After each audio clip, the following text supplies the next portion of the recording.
Continuamos con esta entrevista Fénix, hoy con el presidente del Superior Tribunal de Justicia, el doctor Luis Brizuela. Bueno, vamos a meternos de lleno en la reforma, ¿le parece? Sí. Primero, reforma que la venimos escuchando a la palabra reforma, ¿no?, desde hace bastante tiempo, y muchos estábamos ilusionados en que esto iba a ser un cambio rotundo y que íbamos a ver rápidamente que las causas iban a avanzar rápido, que la justicia iba a ir mucho más, más rápido de lo que sucede en estos tiempos, y nos ilusionábamos con eso. Bueno, vemos que en realidad pasa por otro lado la cosa. ¿Qué es la reforma judicial? Mire, la reforma judicial, a ver, ¿qué queremos nosotros que sea y Sí. qué es actualmente? Y actualmente es una idea, ¿sí? Una idea que viene de larga data. Ya en el año 2000 se juntaron, crearon una comisión de reforma. Sí, me Y acuerdo. pasó lo que pasa con todas las comisiones, ¿sí? Tuvo ese fin, y bueno, no llegó a buen puerto. Luego aparece con ímpetu esta idea de, desde la faz penal, ¿sí?, de avanzar hacia un sistema acusatorio, cambiando el sistema mixto que tiene la provincia, que aún rige, con una pincelada acusatoria en los casos de flagrancia, ¿sí?, que esto está operando, ¿no?, actualmente. Ahora, quiero que vamos explicando partecitas y partecitas para que lo vamos entendiendo todo. ¿Qué es sistema acusatorio? ¿qué sistema acusatorio? El sistema acusatorio parte de una idea básica que todos compartimos, en donde los jueces, hoy actuales de instrucción, Sí.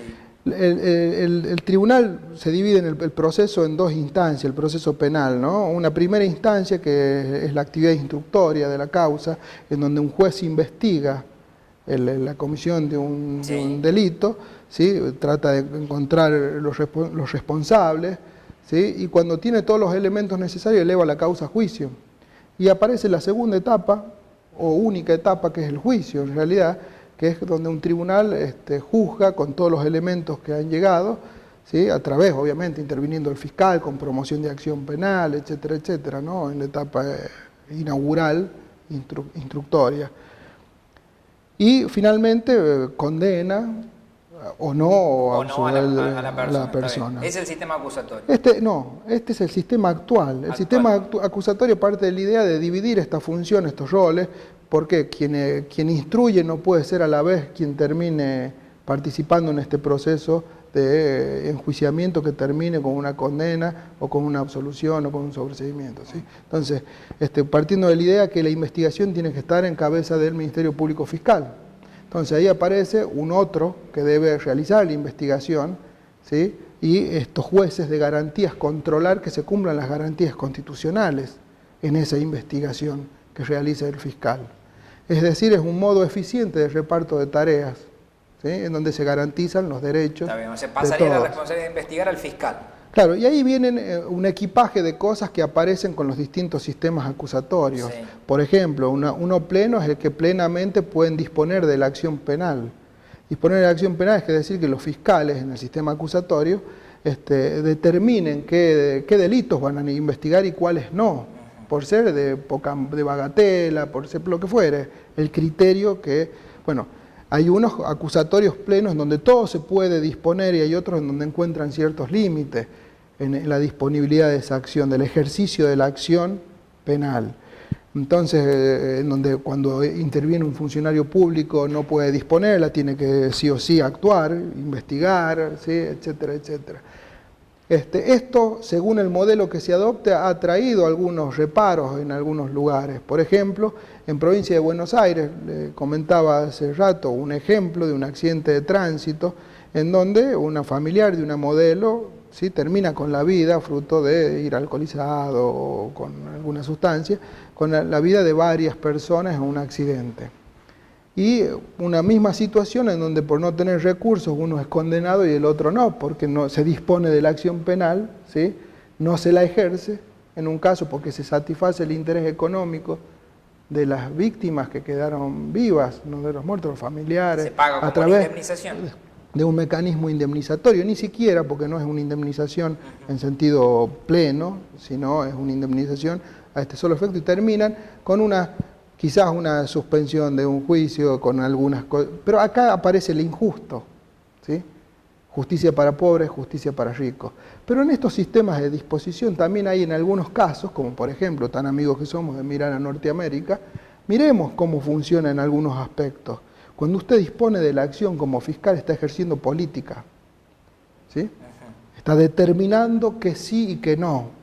Los fiscales en Estados Unidos son de distintos orígenes, muchos de ellos son elegidos por el voto popular, directamente, porque están disponiendo de criterios públicos. Sí, totalmente.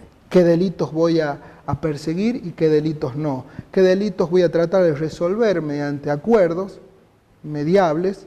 ¿Qué delitos voy a resolver mediante una disposición plena por considerado de poca monta? ¿Está de acuerdo usted que esa modalidad de elegirlos por voto? Esa modalidad, yo siempre estoy de acuerdo con la participación popular, ¿sí? Porque creo que una democracia, la participación del pueblo nos enriquece, ¿sí? Como sustento de la vida democrática. ¿Teníamos aquellos con la postura esta o aquellos que decían que se iba creo que los jueces, a degenerar la sí, creo que ¿por qué? Porque acá actúa como un investigador que tiene que llevar, al que creo que tiene que tener ciertas garantías de inamovilidad son los magistrados, eso sí. No por el magistrado, sino por la sociedad. Es la garantía a la gente de imparcialidad. Porque si no va a que a mí no me pongan ni me saquen. ¿Sí? Pero en los fiscales, promotores y ejecutores de políticas de Estado, no veo yo el óbice, ¿sí? Ahora, muchas de estas reformas en el concierto argentino se han planteado también avanzar a otras cuestiones como el juicio por jurado, ¿sí? Como vieja deuda constitucional. Ahora, hay que mirar un poco la realidad. Hay en localidades donde si yo pongo un jurado que están todos emparentados, ¿cómo conformo los jurados? Van a tener tropiezos. ¿Qué cosas vamos a poner por juicio por jurado? ¿Solo aquellos que causen un estrépito social, colectivo, o todos los delitos que pasen de cierto monto de pena? Bueno, en el proyecto está de este modo, tampoco compartimos esto, porque si no nos vamos a ver con una cantidad de juicios por jurado imposible de que se realicen. ¿Cómo aíslo a los juzgados en La Rioja? No tenemos, le acabo de decir, el presupuesto de la función judicial. ¿Cómo plasmamos en realidad estas cosas? Sí, y yo tengo una cuestión con el juicio por jurado que me encantaría que usted también me lo pueda explicar. Se supone que el jurado, ciudadanos comunes y corrientes que van a estar presenciando el juicio, van a tomar la decisión de declarar culpable o inocente a una persona. Pero la cantidad de años, después si se lo declara culpable, va a pasar exclusivamente por el juez, que es el que conoce, ¿o no? Yo, en los últimos juicios o en los casos que vengo escuchando, generalmente se lo declara culpable a la persona. La gente está más disconforme con la cantidad de años. Consideran que es poco, que la justicia hoy está dando pocos años de castigo. Y yo no sé ahí en qué va a cambiar. Tenemos hoy, que no tenemos este sistema ni de jurado, tenemos de las dos versiones, ¿sí? Tenemos algunos magistrados que quizás ante un cierto delito ponen los máximos, ¿sí? Sí. Digo, acá lo más importante es que la decisión judicial tiene que estar fundada, tiene que dar razones sólidas por las cuales da menos o más años. Si yo no las doy, o las doy pobremente, y obviamente va a haber la sociedad va a estar disconforme, o las víctimas van a estar disconformes. Ahora, si las razones son sólidas, son fundadas, ¿sí? Yo creo que la gente va a observar esto, si hay motivos por los cuales se va a atenuar la condena y se va a poner menos. Acá el gran problema de la Argentina, ¿sabe cuál es? Es que los problemas no los resolvemos, los acrecentamos. Entonces, aparecen todos los sistemas. Si yo condeno y te condeno a vos a X años, salís con los 2/3. No, pero si te condenan a 10, ¿por qué vas a salir con los 2/3? Bueno, porque a los 2/3, porque la reinserción social, después viene, no, si te condeno, tenés sistema de semilibertad, de libertad asistida, de esto, del otro, de patatín, de patatán, todos mecanismos más variados para que la condena establecida por un tribunal no se cumpla. ¿La gente qué observa? ¿La legislación nacional que dice esto o al juez que condenó? No, el juez. El juez que condenó. Sí. Entonces ahí tenemos un problema. Ahora, todos estos mecanismos, ¿sabe para qué fueron pensados en la Argentina? No desde la óptica de la reinserción social, que podrían tener algún justificativo. No desde la óptica del derecho penal mínimo, derecho penal sancionador mínimo, hay que sancionar cuando es la libertad lo que está en juego, estrictamente aquellos casos que merecen esta mirada, y en los otros dar alternativa. Ahí nace la probation, nacen todas estas cosas, ¿no? Con las cuales podemos estar o no de acuerdo, pero existen hoy en el mundo jurídico, están en el Código Nacional, las tenemos que aplicar. Ahora, nacen como una solución no dicha a un problema, que es el carcelario, la infraestructura carcelaria. No damos abasto con las infraestructuras carcelarias que tiene el país. Entonces, ¿cómo solucionamos el problema? Sacándolos afuera. Mire qué simple. Bueno, y ahí está el enojo de la Entonces, sociedad. la Claro. excusa es todo lo otro, la reinserción, esto, lo otro. Pero mire, para reinsertar a un preso, yo puedo que cumpla la condena, pero tenerlo en condiciones de que se pueda reinsertar. Ahora, si yo lo meto en un lugar en donde está en hacinamiento, en condiciones extremas, ¿qué se va a reinsertar? Va a ser más delincuente de lo que entró. Ahora, ¿se puede Sí. reinsertar a una persona estando en condiciones Mire, como yo creo corresponde? que no solo se puede, sino que se debe tratar de reinsertar. Ahora bien, Digo, no en todos los casos, hay porque seguramente situaciones hay en las casos que y no. casos, ¿no? Hay situaciones en las que no. A ver, por los índices de reincidencia, yo apresuraría a decir que en los casos de delitos contra la integridad sexual parecería que no tanto. Bueno, ese es un tema, bueno, es un Sí. tema que me ha tocado que es muy, pero muy complejo. Nosotros, cada vez que lo tocamos en la radio, tenemos un concepto de que aquel que comete un delito sexual no pasa por una reinserción porque ya es un problema de la otra cabeza. índole, de otra Y, índole. a diferencia de Puede alguien que ser robó. tratado, puede ser muchas cosas, sí. pero cuando sale, pues, la reinserción nos dice que son reincidentes, vuelven a cometer los índices de delitos que ¿Y existen qué hay en que el hacer país. con los violadores entonces? Mire, yo lo que creo que primero nos debemos los argentinos, primero honestidad en el tratamiento de los problemas, Sí. ¿sí? Y dar las soluciones legales en los ámbitos correspondientes correctas, frente a ese sinceramiento colectivo. ¿Sí? ¿Esto qué es? En el ámbito de la nación, ¿sí? La Cámara de Diputados y Senadores sancionar las leyes de fondo penales que tengan en consideración estas situaciones y los tipos de delitos. ¿Sí? A ver, Que un violador no se puede reinsertar y no puede salir a la mitad de la pena. y no puede salir a la Porque mitad de la generalmente pena. es el que mejor se porta dentro de No la debería cárcel. salir nadie a la mitad de la pena. Nadie. No debería salir nadie a la mitad de la pena. Ese es otro título que me deja. Todos deberían cumplir la condena. Ahora, el problema es que salen porque existen normativamente la posibilidad de hacerlo, como derecho, ¿sí? Otorgado en la esfera nacional. Y bueno, están los cómputos, la ejecución de la pena, ¿sí? Los sistemas que ya les mencionaba, semi-libertad, Sí, libertad sí, asistida, sí. que son todos mecanismos de Que los no abogados lo buscan a cumplimiento de esa condena.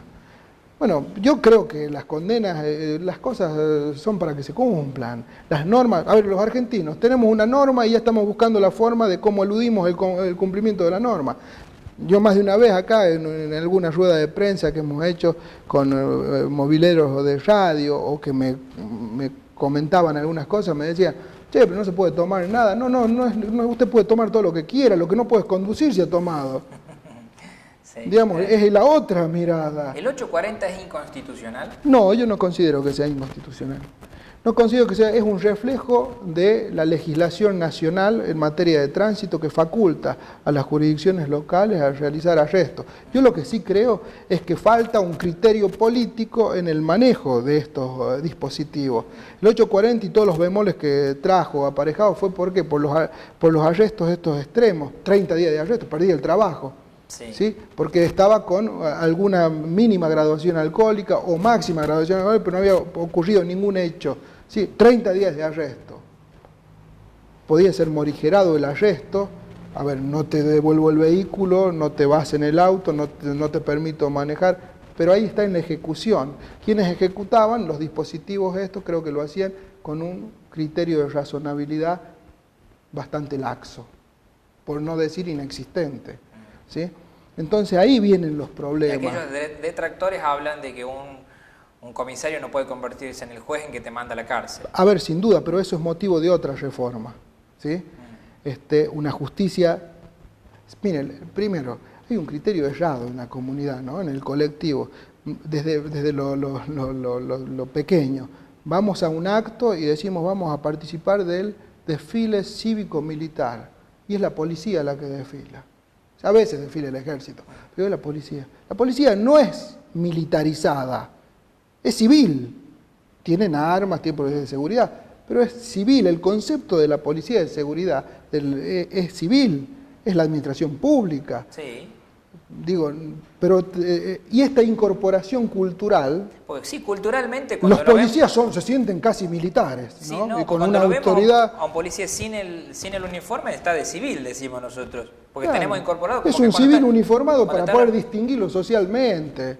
Si uno necesita un auxilio, poder pedírselo, es un servidor público, ¿sí? Entonces, desde esa óptica, primero cambiar culturalmente, digo, este dato. En segundo lugar, ¿sí? Estas fuerzas de seguridad deben intervenir, ser suficientemente capacitadas para poder brindar un buen auxilio y que las medidas que tomen sean efectivas. Más allá de los problemas que tengan, que yo sé que son múltiples y variados. Las policías en la historia de la provincia en los últimos años no ha crecido en cantidades de policía, sino los que se jubilan en la misma cantidad más o menos, un poquito más, un poquito menos, es lo que designamos, ¿sí? A nivel... Y la provincia ha crecido en habitantes, en complejidad del delito, etcétera, etcétera. También tienen problemas de falta de recursos, también tienen un montón de problemas que hay que resolver. Ahora, también hay que resolver un cambio cultural de concepción en el policía, ¿sí? Que muchas veces ocurren cosas que no deberían, ¿sí? Y en la sociedad. Cómo él ve la sociedad, dice, como el policía ve la sociedad. ¿Cómo ve la sociedad? O cómo la vemos todos. A ver, yo le pongo a usted un arma y le aseguro que se va a sentir distinto. Me siento el dueño de todo. Y en realidad es el último de todos, porque Sí, es por servidor supuesto. público. Yo soy también uno de los últimos, que soy un servidor de la gente. Si dejo de servirle a la gente, y tengo que renunciar y irme del cargo. Digo, entonces tenemos que tener mirada. Mire, los anecdóticos, cosas anecdóticas donde uno ve lo anómalo de los funcionamientos de las instituciones. ¿Usted no viaja a Córdoba? ¿No viaja al interior de la provincia? Sí. ¿Qué le piden los puestos camineros en la ruta? ¿Qué le preguntan a usted? Nombre de dónde va y a dónde viene. Sí. De dónde va a dónde viene circunstancialmente es algo que no les interesa a ninguno, ¿no? A nadie, salvo que ocurra un hecho adelante y me diga, ¿a dónde va? Mira, ahí hubo un accidente, vaya con cuidado. Sí. Hay animales sueltos, vaya con cuidado. Hay un acto, hay una manifestación, está cortada la ruta. Pero si no, usted tiene libertad de tránsito. Ahora, ¿qué debe el policía pedir? Nunca se lo piden. Carnet de conducir, tarjeta verde, tarjeta azul, si no es el titular del vehículo, si lleva el matafuego, si lleva el seguro obligatorio, si hizo el RTO, si lleva las luces prendidas. No, ni que hablar de las luces prendidas, el 90% no puede circular. Digo, nada de esto solicitan.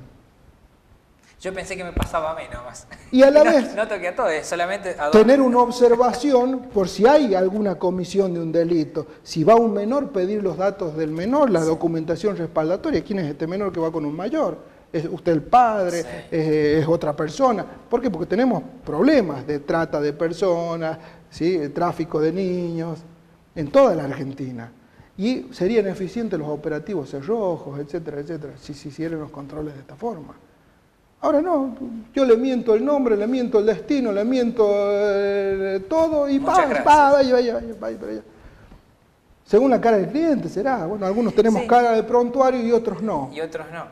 Digo, entonces hay fallas, hay funcionamientos anómalos que se han regularizado. Este es un problema grave que tenemos en la provincia, que lo hablaba hace pocos días con el juez de Piedrabuena, que justamente hablábamos del tema del narcotráfico en la provincia de La Rioja y cuál es uno de los problemas a resolver para tratar de controlar el narcotráfico, que es este, ¿no? Porque la droga ingresa por ruta, no por tierra.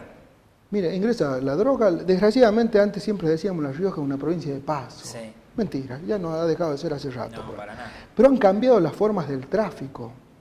El tráfico ya no es en gran escala.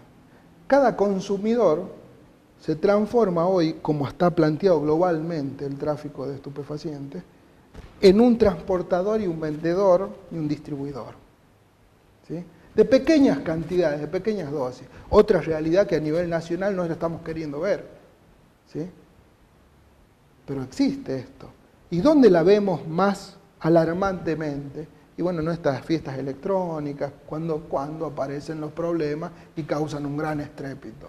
¿Sí? Mire, la flagrancia en La Rioja apareció como reacción espasmódica al asesinato, al homicidio de esta chica que murió acá frente a la iglesia de San Francisco, en el local comercial. Sí. El 840 aparece por el caso Salcedo. Sí. ¿Sí? Más que 840 yo le pondría Salcedo, el tema es más fácil de identificar, ¿no? Son reacciones espasmódicas frente a problemas que están haciendo siempre la vista gorda. Y que discutamos si es constitucional o no, en vez de ver las efectividades de las medidas, cómo se han disminuido los índices de los accidentes, cómo se incrementan cuando se hacen más laxos los controles. Sí, totalmente. Ahora, si el problema era la sanción y los arrestos que poníamos de 30 días a todo el mundo porque perdían el trabajo, generamos problemas sociales múltiples y variados, y pone menos arrestos. Tenerlo demorado hasta que se le pasa la curva. ¿Sí? Totalmente. Digo, eran otras las soluciones. En cuanto a reforma judicial, mire... Ahí quiero que sigamos hablando de la reforma, vamos a hacer una pausa para ya meternos en el último bloque, porque bueno, es interesante, vamos hablando con Brizuela y van apareciendo diferentes temas que bueno, obviamente nos van atrapando. Pausa y ya venimos para el último bloque de Entrevista Fénix.